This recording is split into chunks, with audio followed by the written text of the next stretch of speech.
The power of suddenly. The angel said to them, For unto you is born this day in the city of David a Savior, which is Christ the Lord. And suddenly there was with the angel a multitude of the heavenly host praising God. Luke 2:10-13. God is a God of suddenlies. Consider Noah. The world was so wicked that God grieved. Genesis 6:6. Therefore, he spoke to Noah, letting him in on his plan to destroy the world with a global flood, caused in part by 40 consecutive days of rain. Some believe it had never rained before. Imagine Noah's difficulty convincing the skeptic.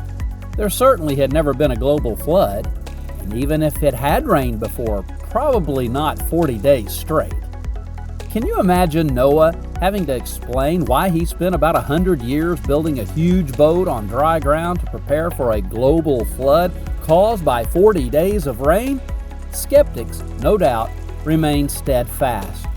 For a global flood is ludicrous. Or so it seemed. Day in and day out, no rain and no flood, justifying their cynicism when suddenly the first drop falls. Days later, every living human perished, except the 8 in the ark. Centuries later, God's holy people were enslaved in Egypt for 400 years. That's a while. For context, the United States has only been a country for about 250 years. Imagine asking a young Hebrew child what he wants to be when he grows up. He would think the question odd. His choices are singular. He will be a slave, like his father, his grandfather, his great-grandfather, and so on. The question itself would be bad form. Slavery is all they would ever know. Or so it seemed. Suddenly, after 400 years and a Pharaohic edict to kill all Hebrew male children at birth, one escapes, grows up, and God uses him to deliver. Fast forward another few centuries, the temple had been destroyed and many Jews deported. How to remain Jewish in a Babylonian culture becomes the question of the day. Daniel happened to remember a prophecy by Jeremiah that the exile would only last 70 years. See Jeremiah 29:10. So he began to pray. Daniel 9:2-3.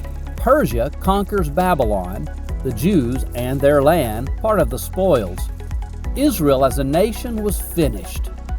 Or so it seemed. Suddenly, the new Persian king takes a liking to the Jews and their God and authorizes them to return to their land and rebuild the temple, supplying them with the resources for the task. 50,000 made the initial trek, see Ezra 1. The Jews had their land back, but would not be autonomous over it.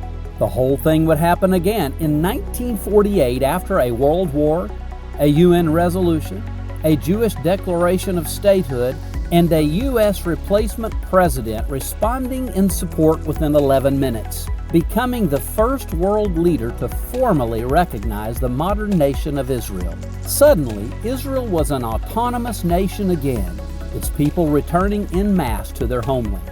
There is more. After 400 years of no notable prophetic visitations, suddenly, God breaks the silence and speaks to a priest about a child who would prepare the way for the Messiah. His wife becomes pregnant with John the Baptizer. A few months later, he speaks to a young, godly Jewish woman who, 9 months later, gives birth to a baby in a manger. Suddenly, God became a man, the Savior, Christ the Lord, the long-awaited Messiah. 30-plus years passed, and that same Messiah was on display, pinned to a cross, blood and water flowing, proving the messianic dream was over. Or so it seemed. This time, it only took 3 days.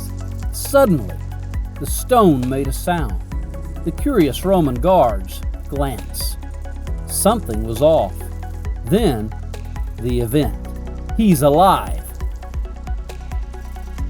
Depression, anxiety, temptation, addiction, or whatever our struggle may cause us to feel overwhelmed and the reality of victory light years away.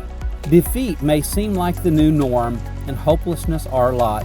Our faith has failed and our salvation cut short. Or so it seems. With all the force of a suddenly, truth reemerges. The Lord is close to the brokenhearted, and our cries for help do not go unheard. Psalm 34:17-18, Romans 10:13. Just as when God suddenly grabbed our attention with the gospel and transformed us from our selfish existence, He will do it again and again, bringing salvation to the uttermost, delivering us from our ongoing bout with sin and self. Hebrews 7:25. We are not hopeless. Jesus never stops being a Savior, and it doesn't stop there.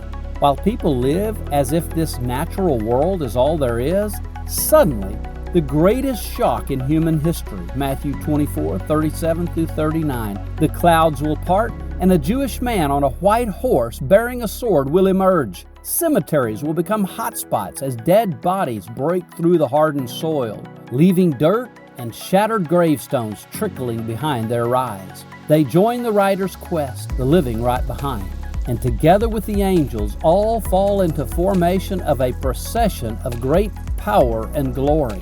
We will be transformed like Him, sinless and eternal.